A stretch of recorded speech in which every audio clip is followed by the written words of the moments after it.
Hello दोस्तों, कैसे हैं आप? उम्मीद है आप सब बढ़िया होंगे।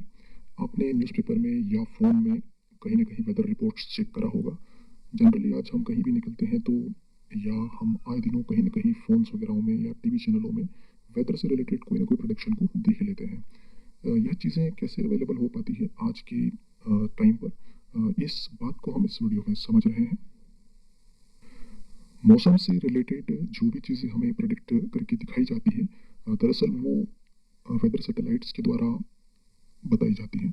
यानी कि जो हमारा अर्थ है उसके वायुमंडल से अलग अलग टाइप के आंकड़े यानी कि जो डेटाज होते हैं उनके चित्र प्राप्त किए जाते हैं और इन्हीं डेटा और चित्रों से ही इसका एक साइंटिफिक स्टडी किया जाता है यानी एनालिसिस किया जाता है और इसी के बेस पर मौसम का पूर्वानुमान और चेतावनियां बताई जाती हैं।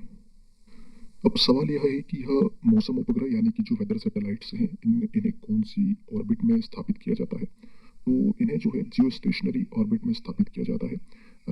यह जो सैटेलाइट होते हैं इनमें दो टाइप के पैलोड्स लगाए जाते हैं। अगर हम बात करें पहले की तो वो है इमेजर और दूसरा जो है वह है साउंडर। ओके, हम इन दोनों को एक बार एक सामान्य सा इंट्रोडक्शन ले लेते हैं। इमेजर जो होता है वही कैमरा है जिसके द्वारा जो हमारा भारतीय उपमहाद्वीप है और उसके जो आसपास का एरिया है उसकी तस्वीरें प्राप्त की जाती है और जिसके द्वारा जो बादल हैं, मानसून है, जो साइक्लोन है आदि का पता लगाया जा सकता है। ठीक है, वहीं दूसरा जो है साउंडर, बेसिकली यह जो होता है वह वायुमंडल की अलग अलग हाइट पर ह्यूमिडिटी को, टेम्परेचर को मेजर करता है, क्योंकि यह बहुत इंपॉर्टेंट होते हैं वेदर को समझने के लिए। तो इन दोनों पैलोड्स की मदद से एक वेदर सैटेलाइट के थ्रू ये सारे डेटा इकट्ठे किए जाते हैं। अब काम यहीं पर ख़त्म नहीं होता है। अब इन डेटा का एनालिसिस और स्टडी किया जाता है और इस स्टडी और एनालिसिस के लिए सुपर कंप्यूटर का इस्तेमाल किया जाता है और इसी के आधार पर जो मौसम भविष्यवाणी है और जो चेतावनियां होती है वो जारी की जाती है। अब सवाल यह है दोस्तों अब सवाल यह है दोस्तों कि यह जो सुपर कंप्यूटर है यह कौन से इस्तेमाल किए जाते हैं इनकी एनालिसिस और स्टडी करने के लिए।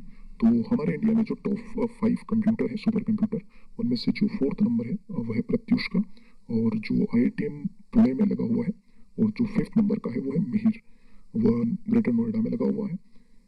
इनकी मदद से इन डेटास का स्टडी और एनालिसिस किया जाता है। ठीक है दोस्तों, तो इस तरह जो है वेदर सैटेलाइट्स के थ्रू इन चीज़ों का एनालिसिस और स्टडी करके हमें ये सारी चीज़ें बताई जाती हैं। हमारे इंडिया में फ़िलहाल कौन कौन से वेदर सैटेलाइट्स हैं, हम उनकी बात करते हैं।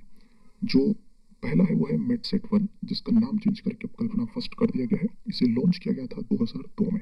ठीक है, वहीं दूसरा है इनसेट 3D, जिसे 2013 में लॉन्च किया गया था और तीसरा जो है वह है इनसेट 3D R, जिसे 2016 में लॉन्च किया गया था।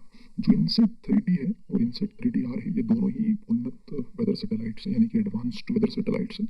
ठीक है, तो दोस्तों इस तरह मौसम से रिलेटेड कोई भी पूर्वानुमान हमें जो बताया जाता है वह इसके लिए क्या प्रोसीजर होता है वो आपने जाना भी, और उम्मीद है आपको ये वीडियो अच्छा लगा होगा। अगर अच्छा लगा तो please like, share and subscribe कीजिएगा। ठीक है, और इस रिलेटेड आगे की इस तरह की जानकारी आपको चाहिए तो प्लीज़ इसको सब्सक्राइब